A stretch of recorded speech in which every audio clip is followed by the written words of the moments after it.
பண்ணையெல்லாம் பொன்பொழிக்க செய்திடுவோம், அதில் பன்மடங்கு உற்பத்தியை பெருக்கிடுவோம்.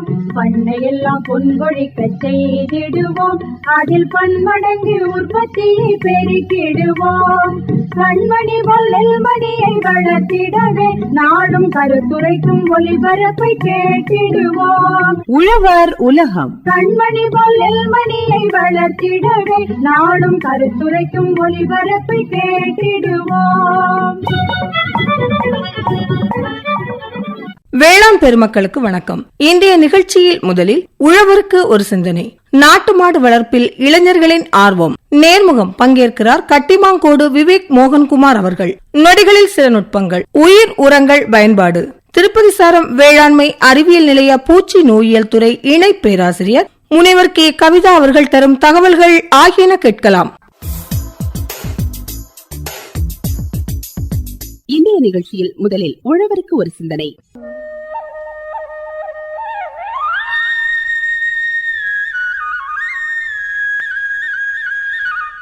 மண் வளம் பெற வேண்டும், பசுமை காக்கப்பட வேண்டும், நீர் வளம் பெற வேண்டும், விவசாயம் உயர வேண்டும், விவசாயிகளின் வாழ்க்கையும் செழிக்க வேண்டும்.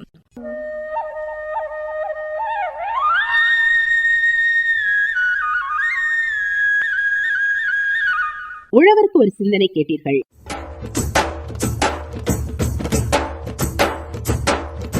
இனி நாட்டு மாடு வளர்ப்பில் இளைஞர்களின் ஆர்வம், நேர்முகம் கேட்கலாம். பங்கேற்கிறார் கட்டிமாங்கோடு விவேக் மோகன்குமார் அவர்கள்.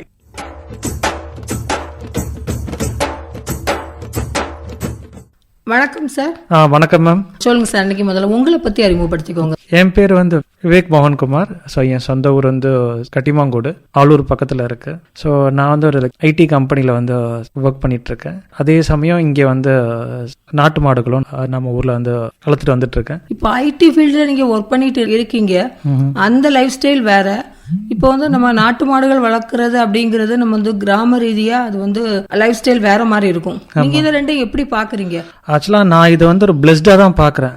மொத்தம் ரெண்டுமே ரெண்டு எண்டு. ஸோ ஒன்று ஃபுல்லாமே டெக்னாலஜி, இன்னொன்று பார்த்தீங்கன்னா ஃபுல்லாமே விவசாயம். ஸோ நான் ரெண்டு இடத்துலையுமே நான் இருக்கணும்னு நான் ஆசைப்படுறேன். ஸோ எனக்கு அந்த சைடில் இருக்கிற டெக்னாலஜி சைடும் நான் ரொம்ப இருக்கணும்னு ஆசைப்படுறேன். நான் அதே மாதிரி நான் அதில் கால்நடை வளர்ப்புலையும் நான் ரொம்ப இன்ட்ரெஸ்டாக இருக்கேன். ஸோ அந்த ரெண்டு சைட்லையுமே நான் இருக்கணும்னு எனக்கு ரொம்ப ஆசை. ஸோ நான் அதுபடி என் லைஃப் எடுத்துட்டு போகணும் அப்படின்னு நான் விருப்பப்படுறேன்.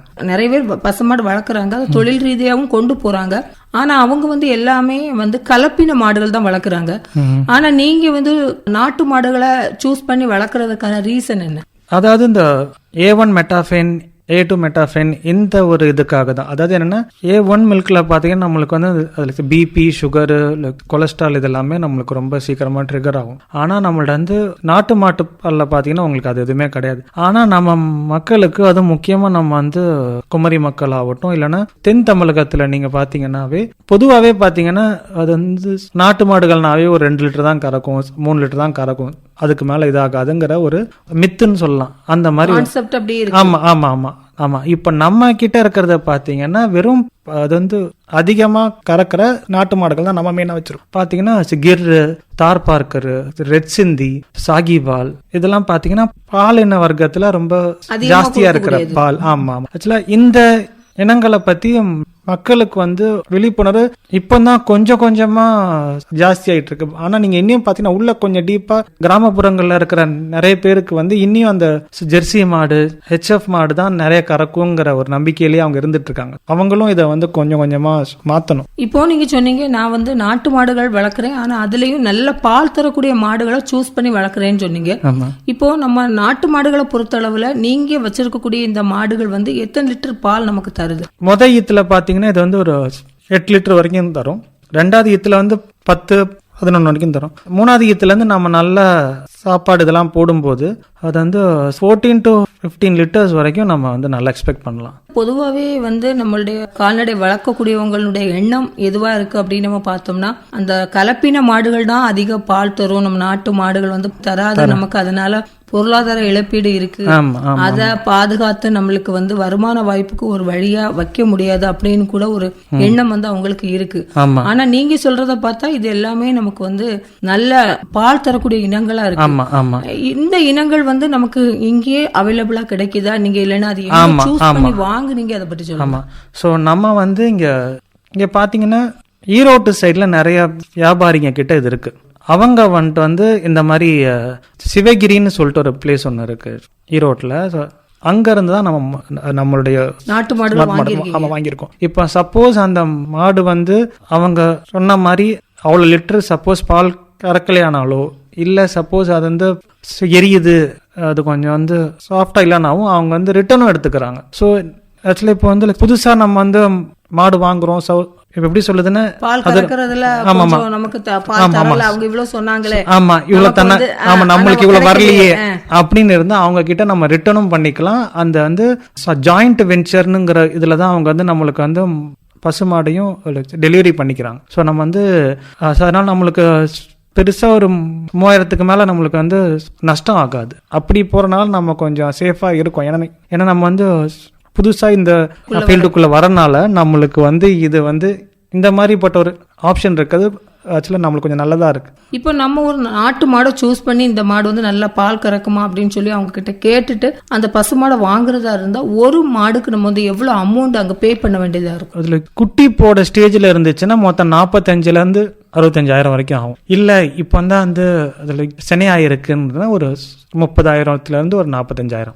ஸோ இந்த இதில் வாங்கிக்கலாம். இப்போ கன்றுக்குட்டியே வாங்குறதுல நீங்க இந்த செனை பிடிப்பு பருவத்துல இருந்து தான் வாங்குறீங்க. பால் கறக்கிறதுக்காக ஒரு மெத்தட்ஸ்க்காக வேண்டி நீங்க அப்படி வாங்குறீங்க. ஆமா. ஸோ நம்மளுக்கு அப்ப எப்படி ஆகும்னா நம்மளுக்கு வந்து அது வந்து பசுமாடும் நம்மளுக்கு வந்துடும், பிளஸ் கன்றுக்குட்டியும் வந்துடும். ஆமா அதுவும் வந்துடும், பிளஸ் நம்மளுக்கு வந்து பாலும் கறக்கும். ஸோ நம்ம இந்த மெத்தட்ல போறனால நம்ம இந்த மாதிரி இனி நீங்க ரொம்ப சக்சஸ்ஃபுல்லா நீங்க வந்து எடுத்துட்டு போனோம்னா ஆக்சுவலா உங்களுக்கு வந்து மொத்தம் 2 வருஷம் ஆகும். ஏன்னா அந்த குட்டி நல்லா வளர்ந்து அது குட்டி போற ஸ்டேஜுக்கு வரைக்கும் நீங்க நல்லபடியா நீங்க பார்த்து நீங்க எடுத்துட்டு போனீங்கன்னா உங்களுக்கு சக்சஸ்ஃபுல்லா ஆயிடும். ஸோ நீங்க போட்டது மொத்தம் 45,000 60,000 இருக்கும். 2 வருஷத்துல உங்களுக்கு வந்து உங்களோட இந்த செலவு போக ஆமா நீங்க எடுத்துடலாம், திரும்பவும் எடுக்கலாம். ஆமா ஆமா ஆமா. இப்ப பாத்தீங்கன்னா ஒருத்தங்க வந்து வெறும் ஒரு 10 சென்ட்லயே ஒரு மாடும் வளர்க்கலாம், 2 ஆடும் வளர்க்கலாம். ஃபார்முலாவை நான் எப்படிங்கிறத நான் உங்களுக்கு சொல்றேன். இது எனக்கு வந்து சென்னையில இருக்கிற ஒரு கால்நடையில இருக்கிற ஒரு வெட்டினரியில இருக்கிற ஒருத்தவங்க வந்து அவங்க எனக்கு சொன்னாங்க. இப்ப நம்ம கிட்ட வந்து 10 சென்ட் இருக்குன்னு வச்சுக்கோங்களேன். அதுல வந்து ஒரு 4 சென்ட் வந்து நம்ம வந்து கம்பு நேப்பியர் புல் வைக்கலாம், நான் புல் வைக்கலாம். அப்புறம் 1.5 சென்ட் வந்து வேலி மாச்சல் சொல்லிட்டு ஒரு தீவன வகை, ஆமா அது வைக்கலாம். அதுக்கு அடுத்த ஒரு 1.5 சென்ட் வந்து அதுல கோநயன் ஒன்னு இருக்கு, தீவன தட்டை பயிர்னு சொல்லிட்டு அது வைக்கலாம். அப்புறம் 2 சென்ட்ல வந்து தீவன சோளம், நாட்டு மாடுகளுக்கு பொதுவா சோளம் விரும்பும். ஆமா. அதுக்கப்புறம் இருக்கிற அது வந்து 1 சென்ட்ல வந்து மக்காச்சோளம். அது போக இருக்கிற வந்து மிச்ச இடத்துல வந்து சுபா புல் அகத்திக்கீரை வைக்கலாம். ஸோ இந்த மாதிரி நம்ம வைக்கும் போது நம்ம வந்து கையில இருந்து நம்ம எதுவுமே வெளியே வாங்க வேண்டாம். ஆமா. சோ உங்களுக்கு இதெல்லாம் உங்களுக்கு நல்லா லாபமாவே இருக்கும். சோ இதனால உங்களுக்கு வந்து ஒரு மாடும் 3 ஆடும் வளர்க்கலாம். ஆட்டுக்குட்டியும் ஒரு 3 கடா ஆட்டுக்குட்டி வாங்கி ஒரு 6 மாசம் வரைக்கும் வளர்த்து வைக்கலாம். ஆக்சுவலா நம்ம வந்து இந்த மாதிரி பிளான் பண்ணோன்னா நம்ம வந்து அது வந்து 1 வருஷத்துக்கு தேவையானது எல்லாமே உங்களுக்கு வெறும் அந்த அது வந்து 10 சென்ட்லயே உங்களுக்கு எல்லாமே கிடைச்சிரும். ஆமா. இது வந்து ஒவ்வொரு அதுல விவசாயியும் நீங்க பாத்தீங்கன்னா அவங்க கிட்ட வந்து ரொம்ப இடம் இருக்காது. ஆமா. அதாவது நம்ம கிட்ட வந்து ரொம்ப ஏக்கர் கணக்குல இடம் இருக்கும்னு நினைப்பாங்க. அப்படி இல்லாம வெறும் 10 சென்ட்லயே நாம இதெல்லாம் பண்ணிக்கலாம். ஆப்ஷன் இருக்கு அப்படின்னு சொல்றாங்க. ஆமா ஆமா ஆமா.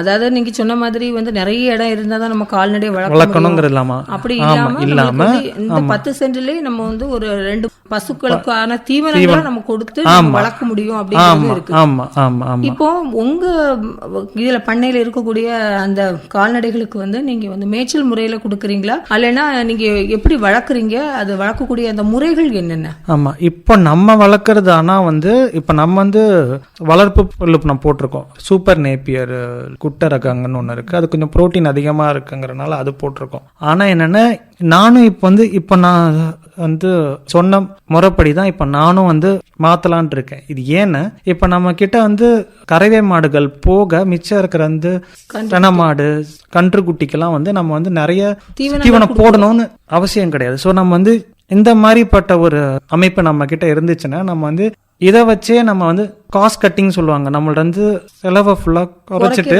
ஆமா இந்த மாதிரி நம்ம எடுத்துட்டு போகலாம். ஆக்சுவலா 2 கடா குட்டியும் நீங்க வாங்கிட்டு நீ வளர்த்தீங்கன்னா ஒரு 6 மாசத்துக்கு ஒரு வாட்டி உங்களுக்கு ரொட்டீனா ஒரு ஆமா ஆமா அதான் நீங்க சொன்ன மாதிரி அந்த மெத்தட்ஸ் வளர்க்கக்கூடிய மெத்தட்ஸ் எவ்வளவு குறைவான இடம் இருந்தாலும் அதுலயும் நம்ம வளர்த்து ஓரளவுக்கு ஒரு வருமான வாய்ப்புகளை பெறலாம்னு சொல்றீங்க. ஆமா, நீங்க வந்து மேய்ச்சல் கூட்டு வளர்க்குறீங்களா எப்படி? இப்போ நம்ம வந்து கறவை மாடுகள் போக மிச்ச பசுக்கள் எல்லாம் நம்மளுடைய தோப்புலையும் அப்புறமேல்ட்டு வந்து கொஞ்சம் மத்த இருக்கிற கொஞ்சம் காலி மனைகள்லயும் மேய விடுறீங்க. ஆமா ஆமா. பொதுவாவே வந்து நாட்டு மாடுகளை பொறுத்த அளவுல வந்து நம்ம மேய்ச்சலுக்கு விட்டு வளர்க்கறதா நல்லதுன்னு சொல்லுவாங்க.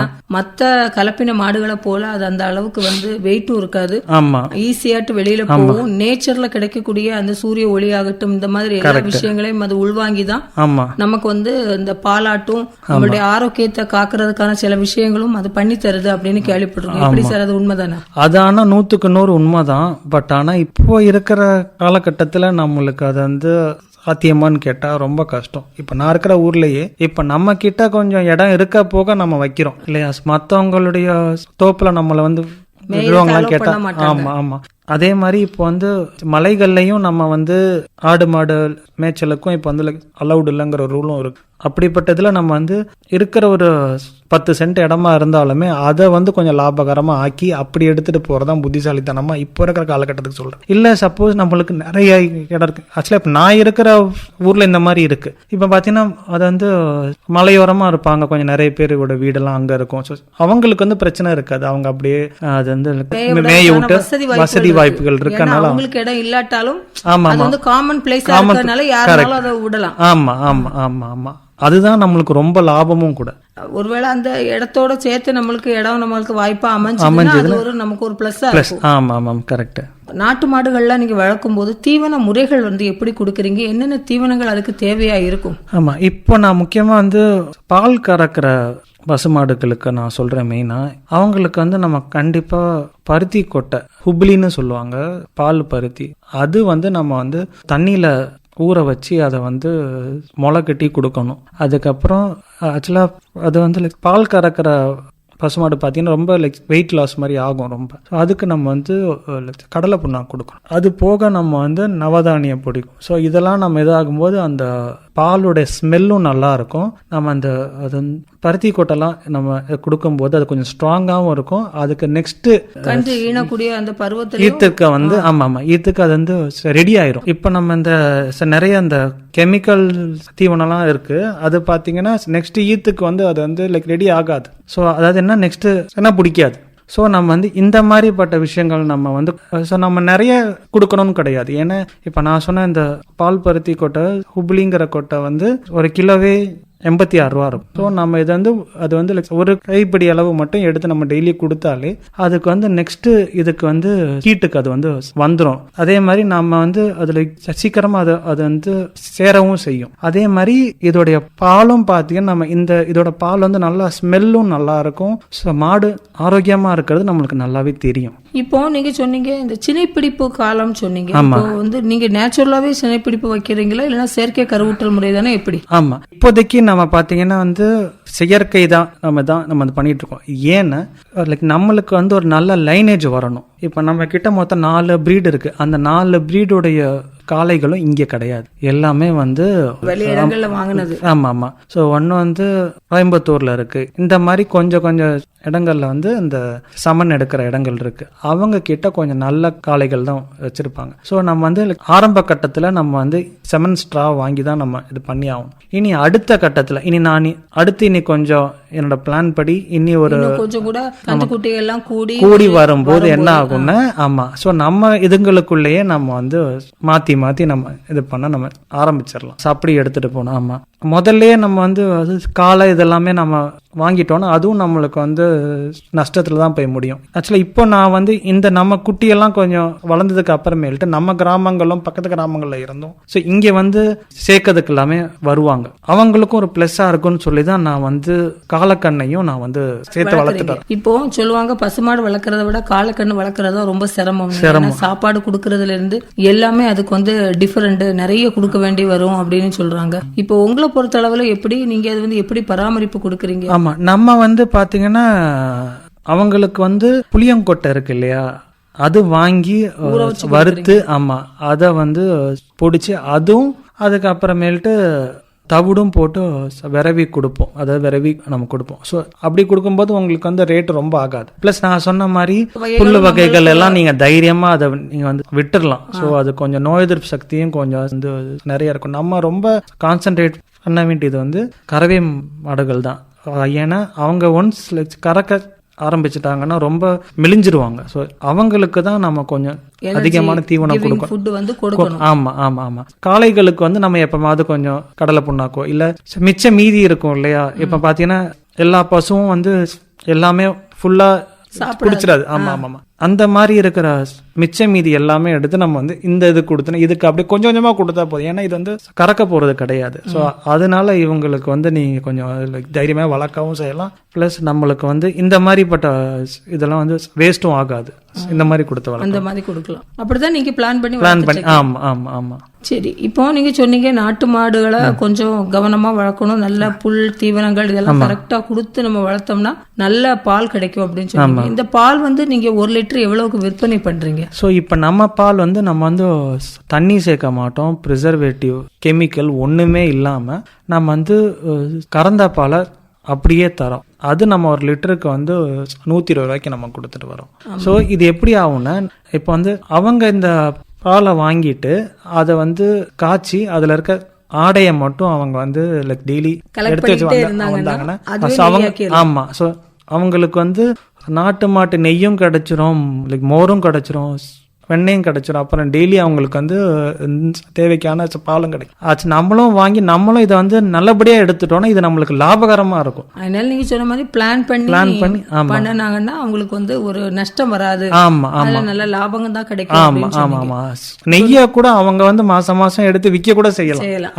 அந்த அளவு கிடைக்கும். 1 லிட்டர் பால் நீங்க சொல்லும் போது அதுல வந்து நீங்க தண்ணியும் சேர்க்க மாட்டேங்கிறீங்க. ஆமா ஆமா. ஆனா பாலுக்கு விலை கூடுதல்னு நம்ம நினைக்காம நம்ம அதுக்கு பின்னாடி கிடைக்கக்கூடிய அடிஷனல் திங்ஸ் வந்து நம்ம மைண்ட்ல வச்சு நம்ம அதை மாறணும்னா நமக்கு ஹெல்த்துக்கான எல்லா விஷயங்களும் இதுல வந்துரும்.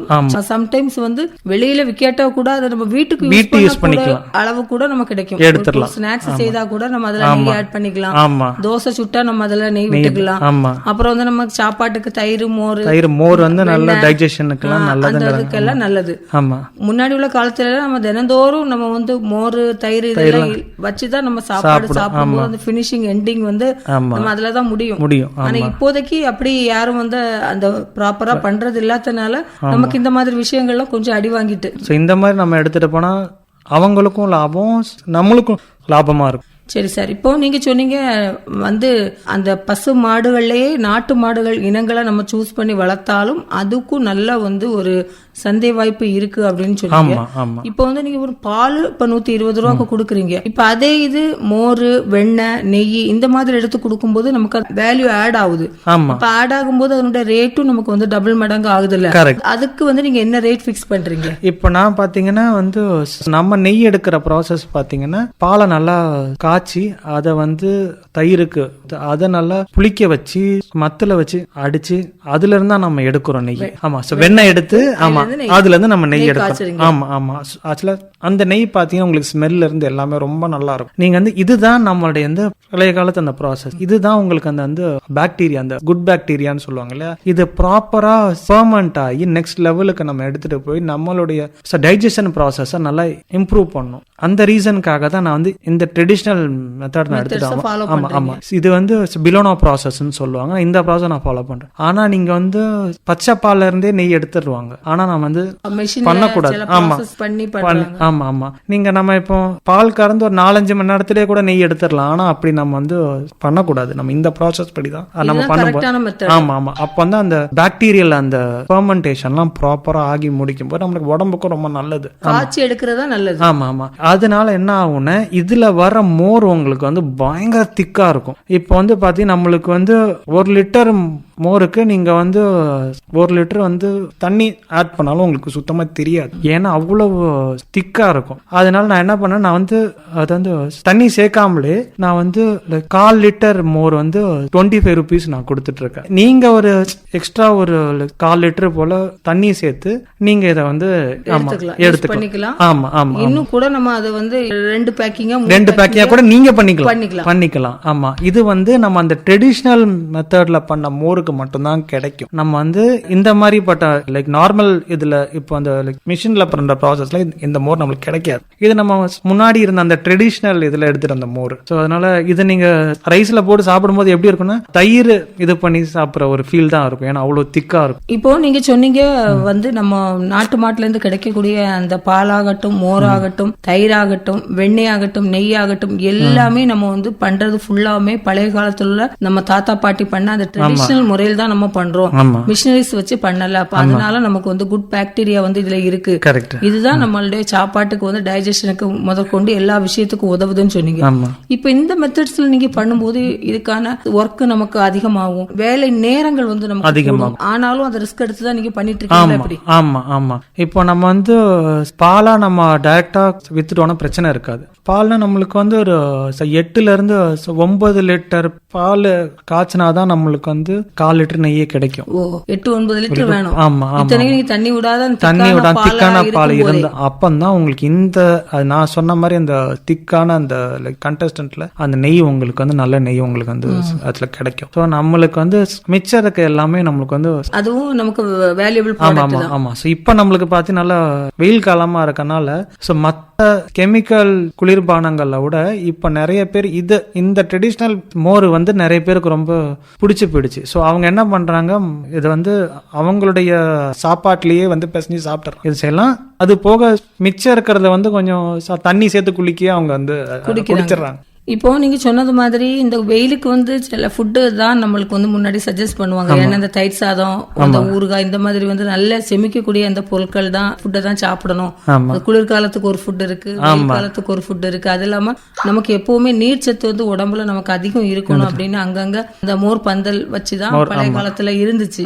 இப்போ அது மருகி ஜூஸ் அது இதுன்னு நமக்கு மாறிட்டு. ஆனாலும் ட்ரெடிஷனல் மெத்தட்ல இந்த மோர் குடிச்சாதான் உடம்புக்குள்ள அந்த சூடு தணிந்து நமக்கு வந்து ஒரு குளிர் வரும் அப்படின்னு சொல்றாங்க. இப்போ கூட நிறைய இடங்கள்ல நம்ம பார்த்தோம்னா அங்கங்க பானைகள் வச்சு நமக்கு மோர் எல்லாம் கொடுத்துட்டு தான் இருக்காங்க. அதை வாங்கி குடிக்கிறதுக்கும் ஒரு செட் ஆஃப் பீப்புள் இருக்காங்க. நீங்க வந்து இந்த மோரை எப்படி நீங்க நெய்யாட்டு விற்பனை பண்றீங்களா, மொத்தமா வாங்குவாங்களா, எப்படி வாங்குவாங்க, இல்லைன்னா கடைகளுக்கு தான் சேல் பண்றீங்களா, எப்படி பண்றீங்க? நான் டைரக்டா கடைகளுக்கு தான் நான் கொடுக்கறேன். நிறைய பேர் வந்து வெறும் பாக்கெட் போட்டு எல்லாம் கொடுத்துட்டு இருக்கேன். நான் வந்து சரி நம்மளுடைய பிராண்ட் நேமே போட்டுட்டு நான் அப்படியே நான் உள்ள வச்சுட்டு இனி வரும் காலங்கள்ல நம்ம பிராண்டை பார்த்துட்டு ஓகே இவங்க இது நல்லா இருக்கும், அது இவங்க வந்து மத்த மோர் மாதிரி இல்லாம இவங்க அந்த பழைய மெத்தட்ல இருக்கிற இந்த மோர் மாதிரி இவங்க வச்சிருக்காங்க, அது நல்லா திக்கா இருக்குங்கிற ஒரு இது அவங்களுக்கு வரும். அதாவது இது ஏன் நம்ம வீட்லயும் ட்ரை பண்ணக்கூடாதுன்னு கொஞ்சம் பேர் வரவும் ஆரம்பிக்கும். அப்படிப்பட்டவங்களுக்கு நான் வந்து இது எப்படி பண்ணணுங்கிற மாதிரி பட்ட விஷயம் நான் சொல்லிக் கொடுப்பேன். இப்போ நீங்க சொன்னீங்க நான் வந்து நாட்டு மாடுகளை தேர்ந்தெடுத்து வளர்க்குறேன் அப்படின்னு சொன்னீங்க. இப்போ நிறைய விவசாயிகள் வந்து நாட்டு மாடுகள் எங்க கிடைக்கும், அதை நம்ம எப்படி சூஸ் பண்றது, அது வந்து எங்க வாங்குறது, அது வளர்க்கக்கூடிய மெத்தட்ஸ் வந்து என்னது, அப்படி நிறைய விஷயங்கள் வந்து அவங்களுக்கு சில டவுட்ஸ் இருக்கும். அப்படி சில டவுட்ஸ் இருந்ததுன்னா அவங்க வந்து உங்ககிட்ட நேரடியாவே கான்டாக்ட் பண்ணி கேட்கணும்னா உங்களுடைய போன் நம்பர், அதாவது உங்களுடைய கான்டாக்ட் நம்பர் என்ன? என்னுடைய கான்டாக்ட் நம்பர் வந்து 9840222637. திரும்ப ஒரு தடவை கூட சொல்லிடலாம். ஆமா 9840222637. இப்போ இந்த கான்டாக்ட் நம்பர்ல தொடர்பு கொண்ட ஓரளவுக்கு உங்களுக்கான சந்தேகங்களை நீங்க நிவர்த்தி செய்து ஆமா வைக்கலாம். ஆமா ஆமா. இல்ல நீங்க நேரடியா எங்க ஊருக்கு கட்டிமாங்கோடு நீங்க வந்து என்னையே நீங்க வந்து தொடர்பு கொண்டு கூட நான் உங்களுக்கு நேரடியாவே கூட நீங்க எப்படி பண்றீங்க அந்த ப்ராசஸ் கூட அவங்க பார்க்கிறதுக்கான வாய்ப்புகள் இருக்கு. ஆமா ஆமா. நீங்களே நேர்ல வந்து அதை ஏன் இந்த மாடுகள் விட்டு நம்ம ஏன் நாட்டு மாடுகளை ஏன் நம்ம தேர்ந்தெடுக்கணுங்கிற இதெல்லாம் நான் சொல்லி தரேன். இப்போ நீங்க சொன்னீங்க நம்மளுக்கு வந்து நாட்டு மாடுகள் வந்து வளர்க்கறதுனால நம்மளுக்கு என்னென்ன நன்மைகள், அது எப்படி நம்ம அதை வருமானம் ஆக்கலாம். இன்னொன்னு வந்து நாட்டு மாடுகள்லயே நமக்கு வந்து நல்ல பால் தரக்கூடிய இனங்கள் நிறைய இருக்கு, அதை தேர்ந்தெடுத்து வளர்க்கலாம். அப்புறம் அதுக்கான தீவன முறைகள், அது எப்படி வளர்க்கணும், இப்படி நிறைய விஷயங்கள் வந்து இன்னைக்கு குமரி பண்பலையில பேசியிருக்கீங்க. கண்டிப்பா இது அனைவருக்கும் பயனுள்ள வகையில் அமையும் அப்படிங்கிற நம்பிக்கையோடு இன்னைக்கு உங்ககிட்ட இருந்து விடைபெற்றுக் கொள்கிறோம். ரொம்ப நன்றி சார். ரொம்ப நன்றி மேம்.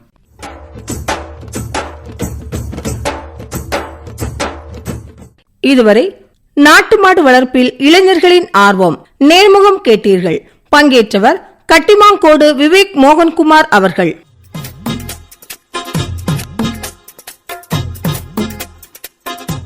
உடன் உரையாடியவர் ரதி அருண்குமார்.